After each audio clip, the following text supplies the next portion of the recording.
Caríssimos irmãos e irmãs, nós estamos nesta quinta semana da Quaresma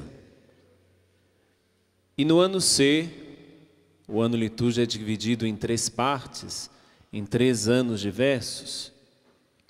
E no ano C, no domingo, nós ouvimos, no quinto domingo, aqueles que tiveram a oportunidade de ir à missa ontem, nós ouvimos aquela passagem da mulher que é pega em adultério. E por causa disso, a liturgia coloca hoje uma outra leitura daquela que está neste livrinho, que muitos de vocês podem ter seguido e pode até ter perguntado, mas o padre errou a leitura? Não, o padre não errou a leitura. É porque repetiria a mesma leitura de ontem do Evangelho. Por isso que eu vi na hora que eu estava proclamando uma certa apreensão, mas o padre está errado. Não, o padre não está errado. Errou foi a liturgia que colocou a mesma leitura do Evangelho de ontem.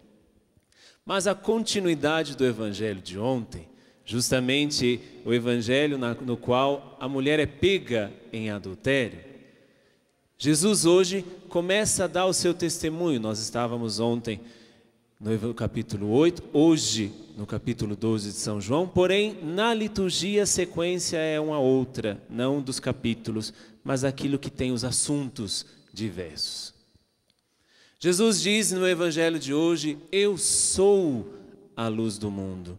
O evangelista São João ele tem essa característica de escrever as autoafirmações de Jesus. Eu sou o bom pastor, eu sou o caminho, a verdade e a vida, eu sou a videira, eu sou a luz do mundo, como nós ouvimos hoje. Mas essa autoafirmação que Jesus faz, eu sou a luz do mundo, tem uma característica muito particular no Evangelho de hoje, porque o Evangelho diz que Jesus vai ainda de madrugada para o templo, ou seja, naquele tempo não existia luz elétrica, e por isso as velas eram acesas. Mas somente na hora que ainda estava escuro. Mas existia uma vela, uma luz, que não se apagava jamais, que era aquela luzinha que significava a presença de Deus. Aquela luzinha que ficava na porta do Santo dos Santos, que era a entrada onde onde o sumo sacerdote entrava uma vez por ano, somente para prestar serviço ali perto da arca. Então ali no Santo dos Santos se colocava uma luz acesa, muito parecida com as nossas luzes hoje que ficam perto do sacrário, só para que você entenda. Mas Jesus está dizendo, eu sou a luz do mundo, dizendo justamente o que? Eu sou essa luz que significa a presença de Deus. Mas eu não sou somente uma luz que ilumina um certo lugar, eu sou a luz do mundo. Ou seja, eu sou a própria presença de Deus no mundo. Mas ele não fala somente que ele é a presença de Deus no mundo, mas ele nos convida a permanecermos também na luz. E aqui entra justamente o que ele quer dizer a cada um de nós. O que significa permanecer na luz? Como nós ouvimos no Evangelho de hoje. O que significa esse permanecer na presença de Deus? Muitas vezes nós podemos falar, não, eu estou na presença de Deus, Deus está sempre comigo.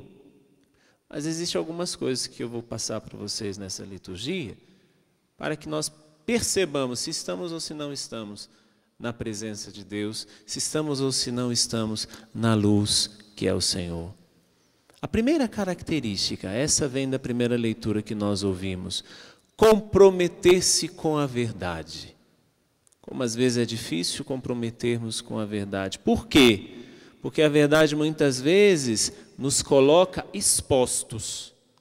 Mas é justamente isso, se eu me aproximo da luz, quanto mais eu me aproximo da luz, mais eu estarei exposto, mais eu estarei vendo aquilo que precisa ser mudado em mim, mais eu estarei vendo as coisas que eu preciso dar uma mudada, tirar, acrescentar.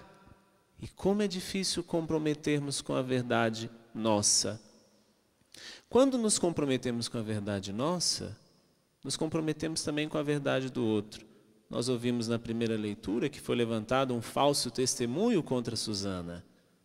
Quantas vezes nós, por qualquer que seja o motivo, nos comprometemos muito mais com a mentira, que é muito mais fácil nos comprometermos com a mentira do que nos comprometermos com a verdade. É muito mais fácil acreditarmos numa mentira do que acreditarmos numa verdade. É muito mais fácil espalharmos uma mentira do que espalharmos uma verdade. Há quem diga que uma mentira é espalhada por 10 pessoas e uma verdade é espalhada apenas por um. Eu acho que você está dentro desse um e não dentro desses 10. Por que comprometer-se com a verdade significa comprometer-se com Deus. Em todas as áreas da minha vida, eu posso dizer que eu sou cristão, posso dizer que eu vou à missa, posso fazer isso, posso fazer aquilo, mas não sou comprometido com a verdade. Com a minha verdade, com a verdade de Deus e com a verdade dos outros. É muito mais fácil condenar alguém do que liberá-lo da morte. É muito mais fácil condenar alguém motivado por tantas, não, foi-me dito isso, não, foi falado, eu viu mesmo. Será que nós vimos mesmo? A filosofia, ela tem uma graça, digamos assim, de alguns ditados.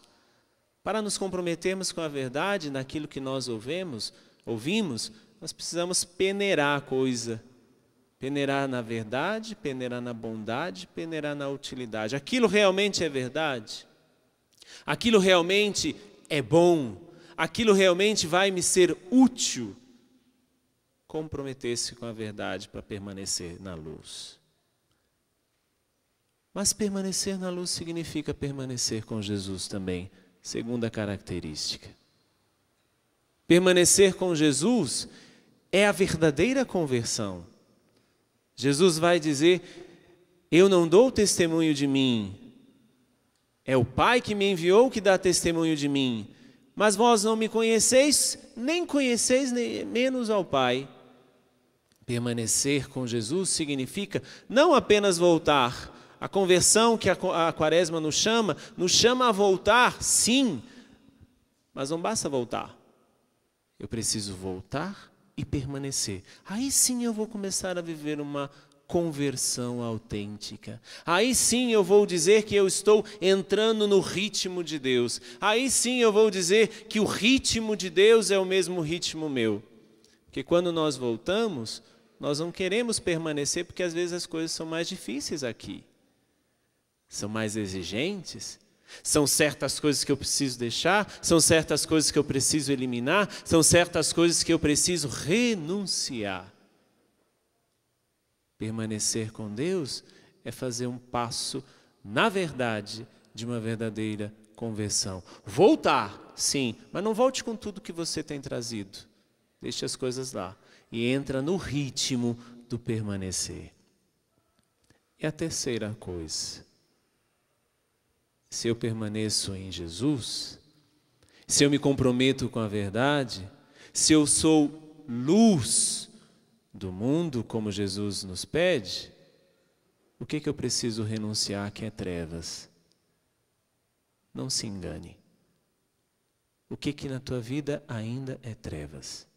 Qual a área da tua vida que o Evangelho ainda não chegou? Esse Evangelho que é essa luz forte que ilumina e que condena? Não, que apenas exorta, que apenas nos chama a atenção, que apenas aponta. É lá o lugar que você precisa se converter. Deixe que essa luz, que é Jesus, entre no teu coração neste dia, comprometendo-se com a verdade, permanecendo com Jesus, e extinguindo da tua vida tudo aquilo que é trevas. Que Ele mesmo nos ajude e que essa Eucaristia que estamos celebrando nos fortaleça. Qual as áreas da tua vida que o Evangelho ainda não chegou? Louvado seja nosso Senhor Jesus Cristo. Passamos um instante em silêncio, deixemos que o Evangelho, a palavra de Deus, entre no nosso coração.